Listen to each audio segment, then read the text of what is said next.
Esmeralda Finklesteen, The Strangest Witch.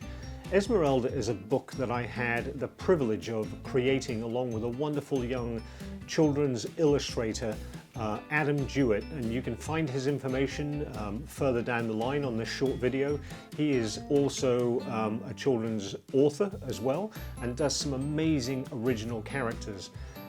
Esmeralda is a wonderful character. I'm really proud of her. I'm a father of two daughters and I see a little bit of Esmeralda in both of them.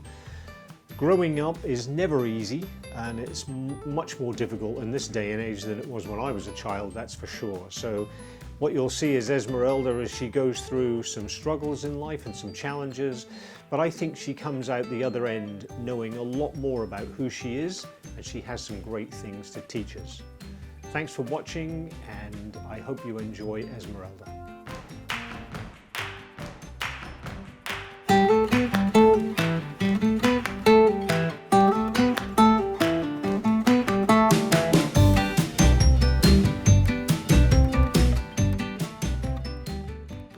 Esmeralda Finklesteen is a story about a little girl who just happens to be a witch, who's trying to fit in, but is also trying to realise that it's okay to be herself.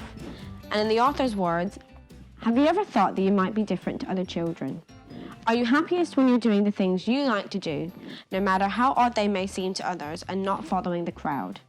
Are you unhappiest when you see someone being treated badly, simply because they're different? Are you happiest when you're doing something nice for someone else? Then maybe you are just like Esmeralda, just maybe without the broom.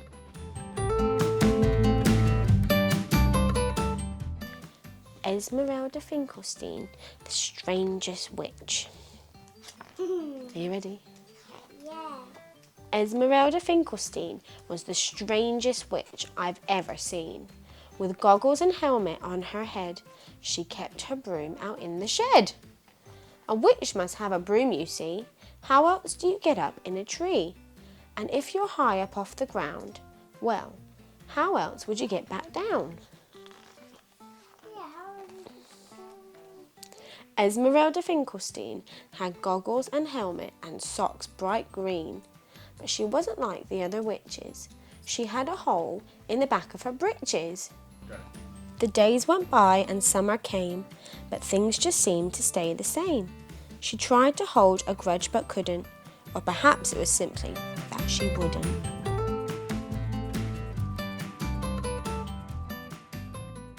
The weather had become much colder, and winter winds now blew much bolder.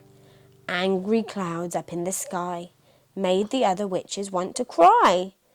As Esmeralda sat up high, the troubled witches she did spy.